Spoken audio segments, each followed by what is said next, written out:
Giants. Fun. The Big Blue Therapy Crew. Oh, it's my cue. What's up, guys? I'm Tanner Newhall. That was so bad. Don't do that.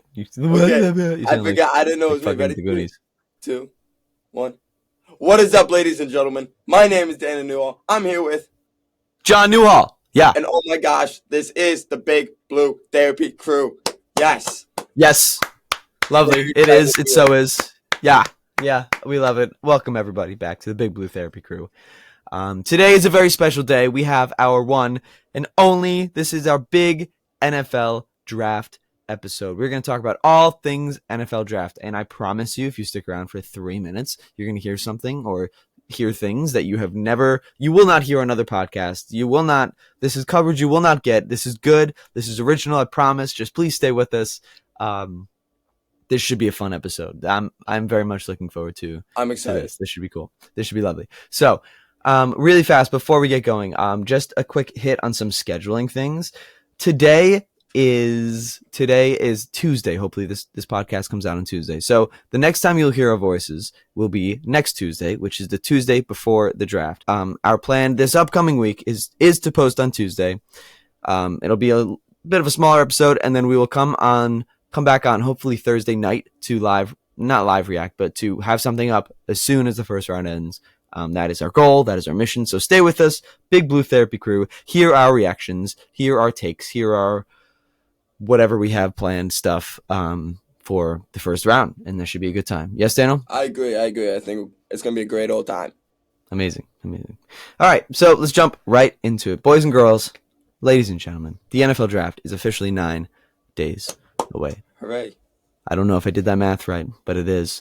And something that is looming over our heads as Giants fans is that, you know what, as exciting as the draft can be, we have had these moments of despair, of misses, of awfulness. I don't think a team has fared worse in the first round in possibly the past 10 years than the New York Giants. And maybe I'm lying about that. There probably is a team, but man, it feels like crap. No, we don't feel good about it. We are terrible. We're trash. We're terrible. Trash team, trash at the first round. But you know what? There is a light at the end of the tunnel because Malik Neighbors is okay. But that's all we have to go on. Malik Neighbors was okay. And so Evan Neal. Don't forget about Evan Neal. Oh, don't you forget about Evan Neal. In fact, Daniel, what I would like to do for you right now, and everybody listening, I had spent about 4 hours last night. I was up to like 3 a.m. doing this, and I'm very proud of it. I clipped together a very special bit, or a very special piece that I'm going to call The Ghosts of Giants Draft Past. Now, before I play it for everybody, I would like everyone to understand that everything that I found, I just ripped it off of YouTube, and these are legitimate draft analysts from ESPN or like Yahoo Sports, or like legitimate people that get paid to draft, but get paid to analyze draftees, and then people attending the draft, talking about certain first-round picks and then seeing what they become. So without further ado, I would like to present to you the ghosts of Giants Draft Past. Kadarius Toney.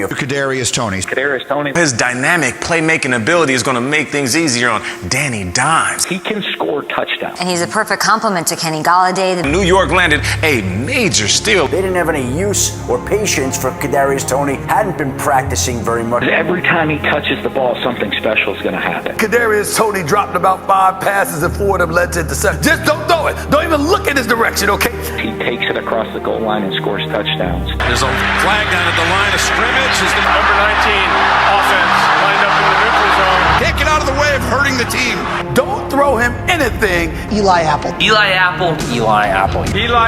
He's a guy who could be here for a long time. He's got all kinds of potential. He's a young guy with potential. He wasn't very well liked in the building. Immaturity. He was fined for tweeting on the sidelines during a game. And it was about the other team icing the Giants. His mother, Annie, was very critical of the Giants organization. Lack of professionalism. He's a cancer. DeAndre Baker.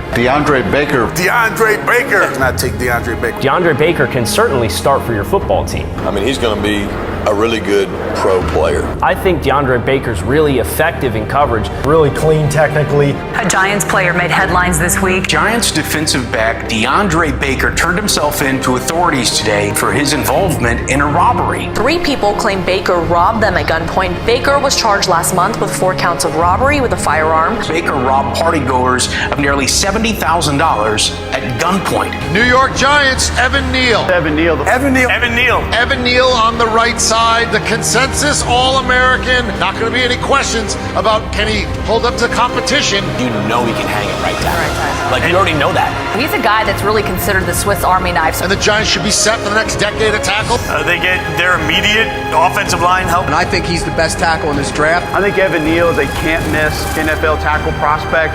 He moves extremely well. He's flexible. I think when it comes to fundamentals and techniques, he's one of the best to do it. Someone you're not going to have any issues with off the field. And he's a coachable player. Big fan of Evan Neal. I think he's going to be outstanding in pass protection. He stinks, number 1.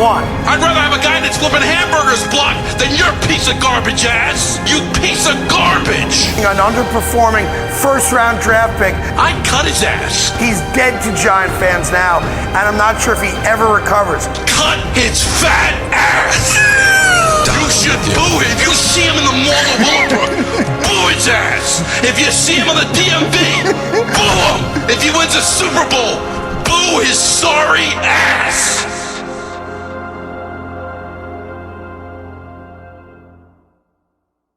Well done. Well done. Thank you. No, yeah, Daniel's never heard that before. That was a first. But yeah, we've been kind of screwed a couple times. We've been through it, man. Truly, yeah. Giants fans, we've been through it. Yeah. Eli Apple. I forgot all about him until I put that back up. I remember my most core memory of Eli Apple was after the Bengals Super Bowl loss. So everyone was trashing him. It was awesome. And it was glorious.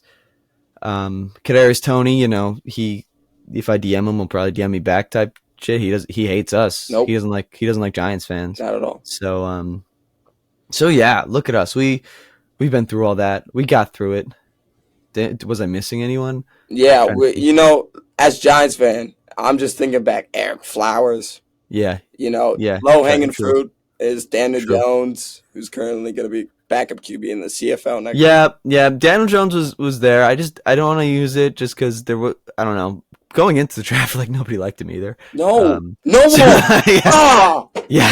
I know. But we are destined to fare better this year. I believe that's kind of my thought. Those are the two that I thought about putting in though: Eric Flowers and Daniel Jones. Yeah, no, we've been through the tough part of our lives. Now we're on to better and bigger things. Hopefully, the last season was fucking awful. It was bad. It was the worst thing ever. It was terrible. Yeah. But with that said, the Giants are sitting at number 3. Daniel, the Giants are sitting at number 3. That's true. I feel like they only have they have a few options.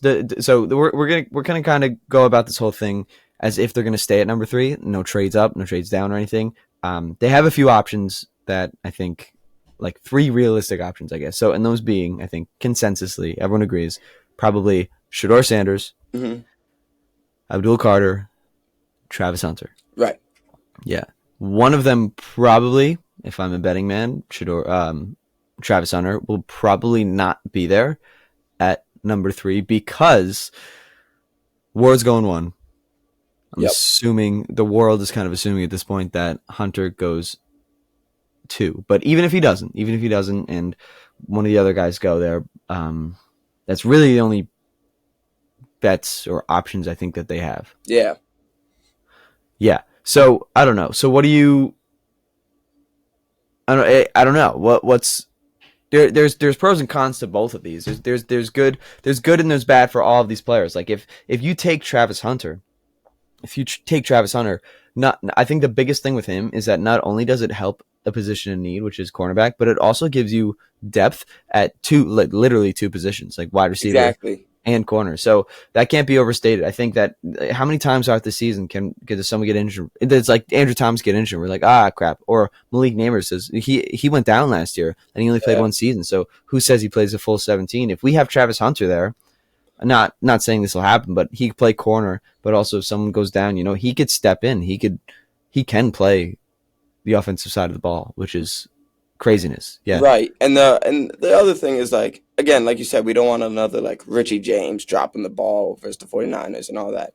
But like we need these two positions. It's not like we could get some help. Wide receivers have been a struggle, and cornerback has always been an issue. Secondary's always been an issue for the Giants.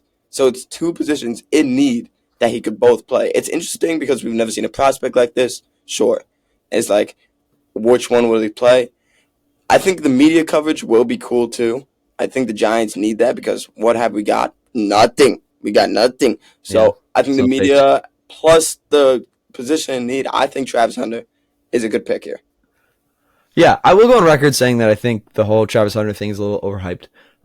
Do I think he's the best wide receiver? I think he is the best wide receiver and also the best corner in the draft. I think that kind of goes without saying. But I mean, at the same time, I don't know. It's hard to I don't know. In my head, it's kind of hard to sit there and take it, especially after his pro day. Not that he was bad at his pro day, but he didn't backpedal once. He didn't anything special as DB. So I will go on the record right now saying that I think of the three that we just listed off, Shador, Hunter, and Abdul Carter, I do think Travis Hunter might kind of be my least favorite pick there. Really? Yeah. I think he's the best fit for us. I think that's why. I think we need both, you know what I'm saying? That's my... I don't think... okay, so corner, I agree. Corner, well, I don't necessarily think so. There's no hole there. There's no hole. And the thing is, like, God bless, like, I'm seeing this now in April, but it doesn't really look like there's much of a hole on this team. Like, there's not a glare other than the offensive line, I'd say probably, or defensive tackle, but those aren't the things we're talking about. Of those three, of quarterback,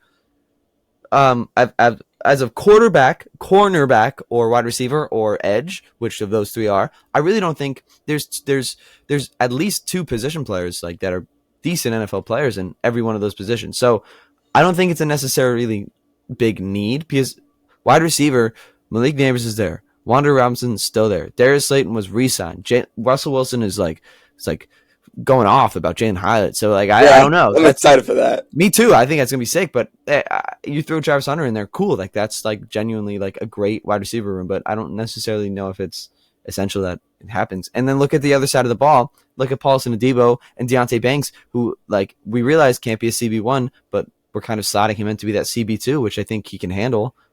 Especially with Paulson Adebo there. Yeah, go ahead. My thing is like wide receiver wise, you got Malik, right? This guy's gonna get doubled in this year or next year. Like because realistically they're gonna play zone and then Wan'Dale's gonna slip through the cracks and get the checkdowns and all that. But my thing is, if you put Travis Hunter, Malik Neighbors, and Wan'Dale on the same lined up, that's crazy. Yeah, but you're missing okay. But you're missing Darius Slayton, who's probably the second best receiver in that whole room right now. Even with Hunter there right now, I'm not saying he won't be. I'm not saying that Travis Hunter won't be a better receiver than Darius Slayton, but I'm just saying that he's no schmuck, and neither like Hyatt is, but he's there too. So this is like what I'm saying is there. It's just it's not a bad pick. I'm not against it. I'm not against the Travis Hunter thing. I do think that it's a little overhyped specifically for the fit with the Giants. Right. Okay, that's fair. Yeah. And then there's Abdul Carter. Abdul Carter, probably what I want. He's good. And we'll get into this later too, but he's blue chip. I think there's 3 blue chip guys in this draft. I think the one we just talked about, Travis Hunter, I think Abdul Carter, and then I also think Ashton Genty, who I don't think we should touch at number 3.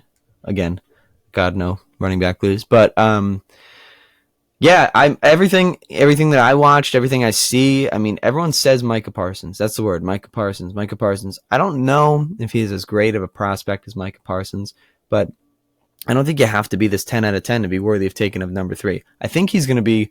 I genuinely think he's going to be like like immediately a top 10 edge rusher in the league. I agree. I think this guy has, just looking at him, you could tell he's an edge rusher that can sack a QB once in a while. Sack. Oh, we said sack was cool. Sack a QB. Thank you. He winked for those of you that are. Oh, another wink. Another wink for yeah. He's winking at me. Watch on YouTube. Boost the algorithm. But yeah, that's. But yeah, I think he's gonna be good. Now, whole thing again, we spent all this freaking money for Brian Burns, and Kayvon's sitting there too. So, and I still believe in Kayvon, even though I don't think I do too. Yeah, especially coming out of that draft, dude. He was the whole thing. Dude, him and Evan Neal were supposed to be like the best two at their positions, and like Trevin Walker went one, and I'm like, oh, we're gonna get. It was so hype, and then like it just fell apart. I was so excited that draft. I remember eating that pizza at my house, being like, we did it. But nope. Yeah. No, yeah, it was trash. Yeah, I mean, yeah, whatever. Dave. Whatever. But everyone was so high on both of them, Evan Neal and Kayvon. Yep. But anyways, what I'm saying is, as much as I'm complaining about Travis Hunter filling the wide receiver room, not complaining, I'm just pointing it out, it's going to be the same with Abdul Carter. Now, is that a bad thing? I don't think so. Do you remember when Jason Pierre-Paul was drafted? I wasn't alive, I don't believe. I'm pretty sure you were alive, but when JPP was drafted, they had edge rush, like they had the line of lines. They had that 2007. They were just coming off of that that run. They were like a few years before it. So it doesn't matter. It doesn't matter however many pieces you have in a position. I think that a good player is a good player, and I think Abdul Carter would probably be my pick there, especially because he's in the trenches, dude. Develop the line. Yes. Your offensive line and defensive line. Look at the Eagles. That's what they just did. Anyone can run behind that. Yeah. Okay. I'm not. Yeah. Okay. Yeah. Yeah. I know. I'm salty about him too, but I don't think I could have put up 2,000. Like, yeah, I couldn't have put up those numbers. Yeah, I could tell, buddy. Hit the gym. Yeah, fuck you. You Ginger. All right, listen. What am I saying is this? This is. I think of Abdul Carter, and I say this hesitantly because of everything that we just heard about Evan Neal on that clip. But I do view him as like a can't miss. I think he's good. I agree. I think, again, just looking at him, you can tell that he'll get to the QB. He can put pressure. He'll set the edge. Like, it's just a good pick for whoever picks him, even if it's not a need. And imagine, just sit there and imagine that we have, like, sit and imagine that Brian Burns and Kayvon Thibodeau are playing, like, first, second down, or whatever, and then one of them had to rotate out. Dude, that's still a menace. You have to account for all three. You have to account for the edges. And imagine if they line all three of them up on the line with Sexy Dexy up the middle. That's a gross line. That's a gross line. Linebackers are going to get there too. McFadden, he has a tendency to sack that QB. And it's just a good little line we're building. Yeah. This defense, I don't think going to mess with defense much more. I think it was like that with Wink too this past year, not so much, but that I think this defense roster wise is really starting to shape up. My concern actually with the defense is now going to be Shane Bowen. Yes, I totally agree.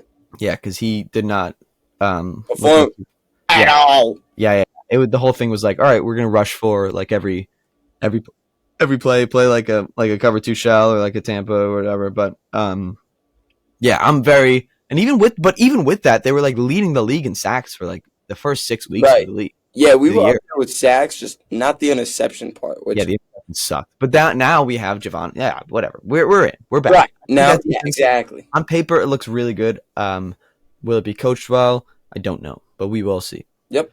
And that brings me to my last point, our last little guy we got to talk about. He is coming out of Colorado. We spoke about him last episode. This is Shedeur Sanders. Daniel, give me your view on Shedeur. What do you think? Like you said, I think his accuracy is cool. I think just having his name again would be cool for the Giants. Like that'll sell jerseys if you're thinking of it like a marketing standpoint. But like, I don't want Shedeur. Realistically, I think Russell Wilson will do the trick. I think J-Mo could do the trick just fine. If we wait another year, I think the QB class is better next year. You don't agree? Yeah, man. The things here. Okay, here's my I'm with you. I'm with you. I have this approach of this feeling that quarterback is just important, man. I don't know. You don't think Russ is good enough though? I No, think we dude, I'm signed not. him. Yeah, I understand that for 1 year, dude. If we draft Shador, I hope he sits for the next 2 years. I hope it's Russ this year than Jameis. But my thought is like, if if there's no if Shador goes 3, if he goes 3, then like it feels like Daniel Jones. Though I don't know. I can't make up my mind. I just because like everyone's saying he sucks, and then all of a sudden like we're gonna take him, and then I'm gonna be like I'm gonna try to defend him like any way I can. Yeah, it's because it's gonna happen. The thing with Shador is that I think he has the mental makeup to be a franchise like mentally in the head, and like he can lead. He's a leader. All those things. Now, I say he's a leader, but there are some questions about like what he's like because there was that one game in Colorado where he threw his offensive line completely under the bus. Yeah, that was crazy. Which was not cool. Not cool at all.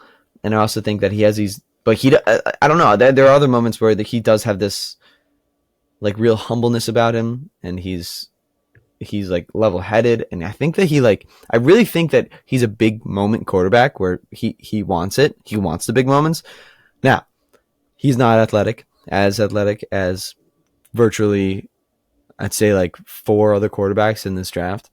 And I think that if his last name wasn't Sanders, there would be a lot less hype too. I agree. And my other point that I mentioned last episode, but I really want to harp on now, he was only ever really coached by his father. Like that was it. We went to Jackson State, and his dad wasn't like in the program, but I mean, he's still around him, like telling him like, all these things. Right. So like, what would we be like? If they take Shador at 3, then I don't know. I don't know how I feel. If they take Shador at 3, then I think I'm excited. I hope he sees the field, but I hope he doesn't have to see the field. I agree. I think it's cool if we pick him, but I would rather another QB in the second. Like if Jackson Dart slides to the second, that would be huge. Yeah. If we pick him, if we go into next year with Russ, it's cool if we wait another year. But like, I don't really see us winning out of a situation, if I'm being honest. Winning what? Like, I think picking him would be okay. I think waiting for the second, like, and hoping Jackson Dart is there is okay. And waiting another year is just okay. I would rather Abdul, which is a home run pick, or Travis Hunter, which could change a franchise type pick. Yeah, I agree because especially this offseason, like they've done these. Yeah, I'm just not in. I don't know, man. I don't know. I don't know where I sit with Shador, but especially this offseason, they've done a lot to make their roster better. Like it feels a lot different, right? Doesn't it? Yes. It specifically feels a lot different. So yeah, like what, like get another guy in there and like let's go. Like might as well just keep it going and try to improve more. I'm fine with that. Shador is tough. That's a tough one. That hurts a little bit. I wouldn't be mad, but I wouldn't be happy. It'd be mid. Yeah, I'd be pretty mixed too. Yeah. Another thought that comes to mind with Shador, you get Shador on the roster, and then there's 4 quarterbacks. There's 4 quarterbacks in that room. It's Jameis, Russ, DeVito, and Shador. And I feel like at least Daboll's kind of shown a preference to DeVito. So is he gone? Would he go? I have a feeling. Yeah, I mean, if DeVito isn't like on like the active roster, I think he'd probably try at least to leave, right? Yeah, because I'm sure somewhere Tommy DeVito could be something half decent. Yeah, and like a part of me is like, oh no, not Tommy, but I don't know. It's a 4th string QB. Yeah, I don't know about 4. I think he'd be. I think his potential is to be like a decent backup, and I don't think that he has been that with the Giants. Or at least I don't think they've given him the shot really to be that, even though they did start him over Drew Lock, but whatever. But yeah, that's it. I don't know. So that's I think where they kind of sit at 3. Yeah. And the only other name that I think is realistic at 3 maybe is Mason Graham, the tackle.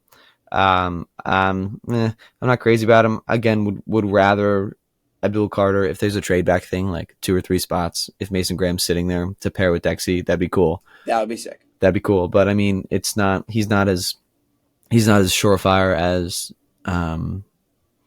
Abdul Carter. Yeah, I like Abdul Carter. I agree. So yeah, all right. So this is the point now where we're gonna do something fun. We're gonna do something interesting. We're gonna do something a little different than we've ever done before. Daniel, do you know what time it is? What time is it, Johnny? I'll tell you what time it is, Daniel. It is time to play. What you gotta say it with me? Ready? What would Gettleman do? Oh, we're so off. What would Gettleman do? Yeah! Woo! Yeah! The studio audience goes crazy. All right, so we're about to play our favorite game called What Would Gettleman Do? This is not our favorite game. I lied to your face. It's not even a game we've ever played before, but we're going to do it right now live. We're doing it live. Bring it to you live.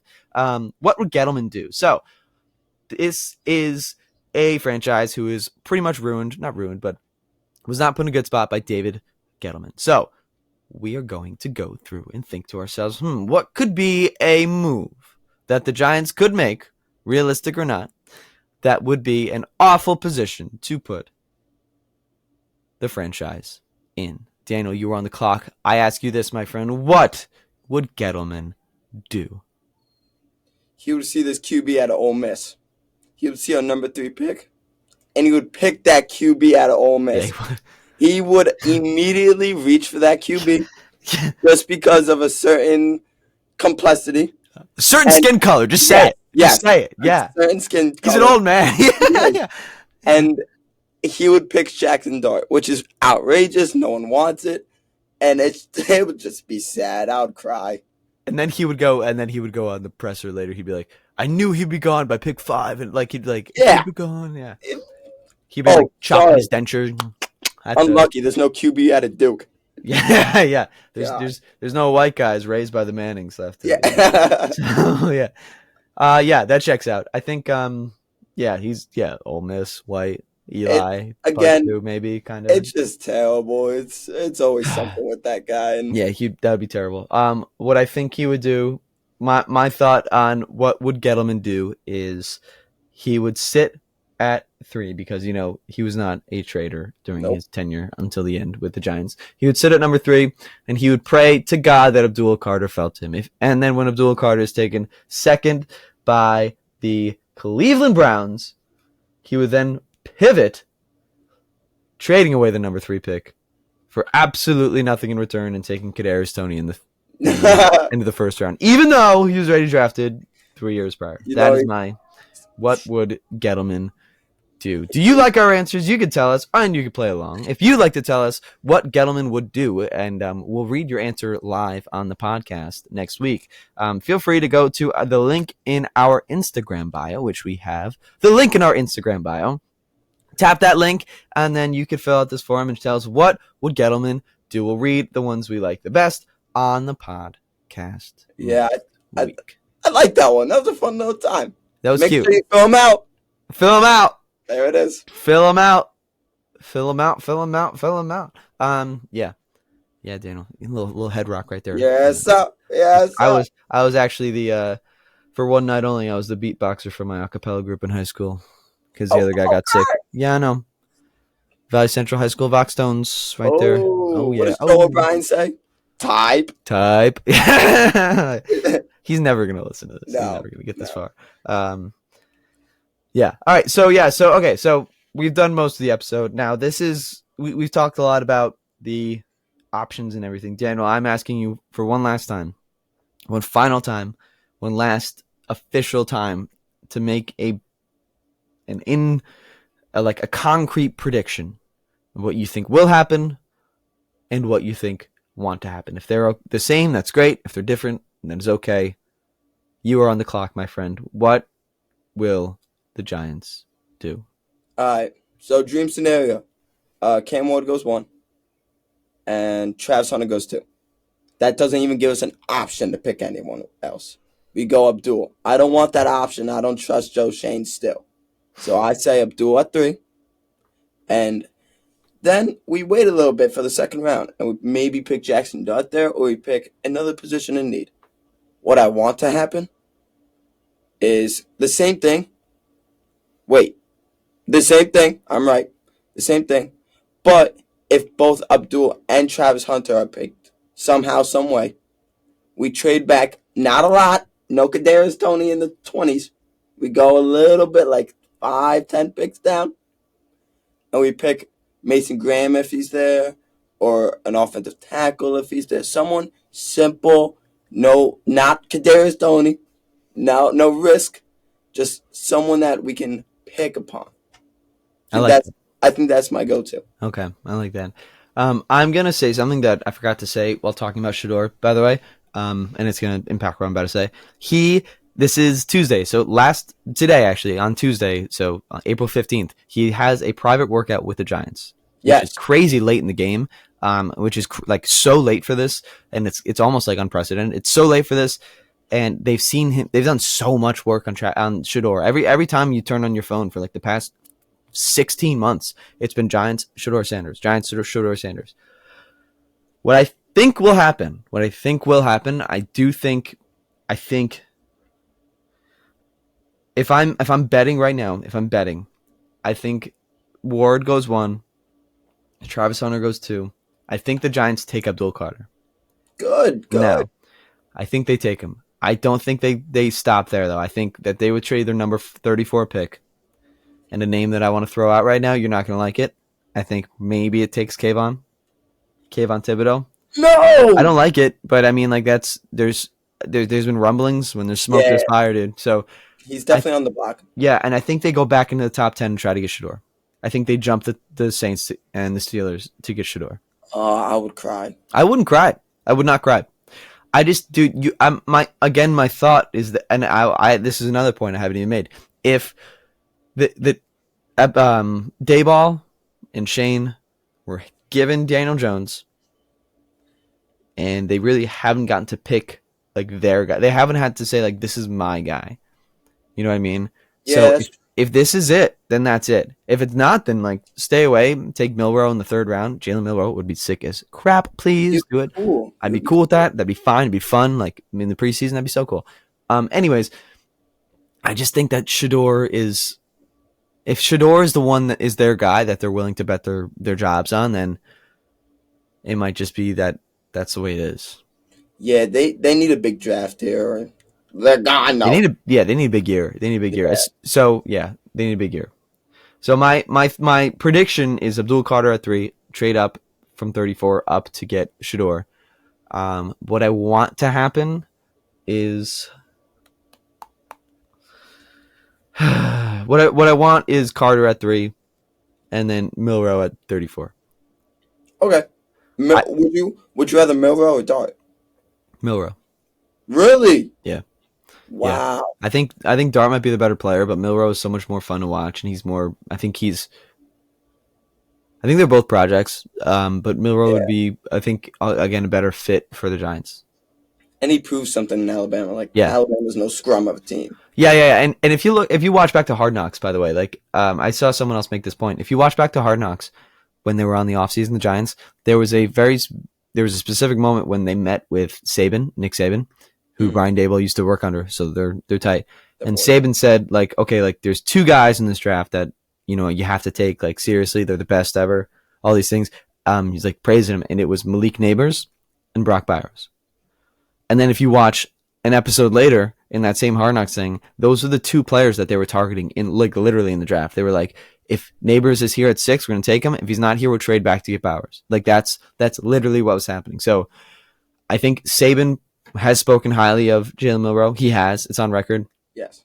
So yeah, I think that if Dayball hears that, I think that means something to him too. Yeah, especially coming from a coach that's successful. Yeah, he's Saban. Yeah. Friend, it's like Yeah. Yeah, dude. But yeah, so I don't know. Will the Giants take Shador? It's kind of where I'm sat right now. I'm hoping. I don't know. I don't know, man. I don't know. But whatever. If there's a quarterback in this draft that I want, that's not Cam Ward. It is Shador, but I'm not really like sold on the whole thing at 3. But whatever. Yeah, that's fair. Yeah. All right, dude.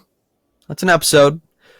Quick reminder: we will be back next Tuesday. We will be back next Tuesday. Do us a huge favor though. Fill out the what would Gettleman do? What would Gettleman do? How would he screw up this draft? You tell us. You say the word with his denture chopping teeth and his like suspenders that I feel like he wore like every press conference. Yep. And what an old man. He's like an old crockety man that could barely use his vocal cords. He always talked like this, and like He loved it. Yeah, he loved his job, and then we let him resign. We didn't fire him. We let him resign. What a crappy move by Jonathan Mara. John Mara can go die in a hole. He stinks. Get him out of here. Yeah, no, don't. I mean, I don't know. I don't like him. But fill that out in the Instagram bio. It's under the link tree. Under the link tree. What will Gettleman do? And make sure you like and comment under all the Instagram posts that we gladly put for you guys. We're on the Insta. We're on the TikTok. We're on the YouTube. We're growing. We're growing the thing. This should be fun, hopefully. But yeah, so just going forward, again, we'll be back on Tuesday, and then we'll be back probably Thursday night, Friday morning ish. That's like a reaction to the first round. So that is it. Rate the pod, do your thing, but that's an episode. I love it. We love it. Bang. Bang. That has been the Big Blue Therapy Crew. Bang. Thank you for joining. Bang. And if you're feeling froggy, jump. There it is. Wait, we have a tag, Dan. We have a tag. Ready? Oh, here. Ready? Do you remember what it is?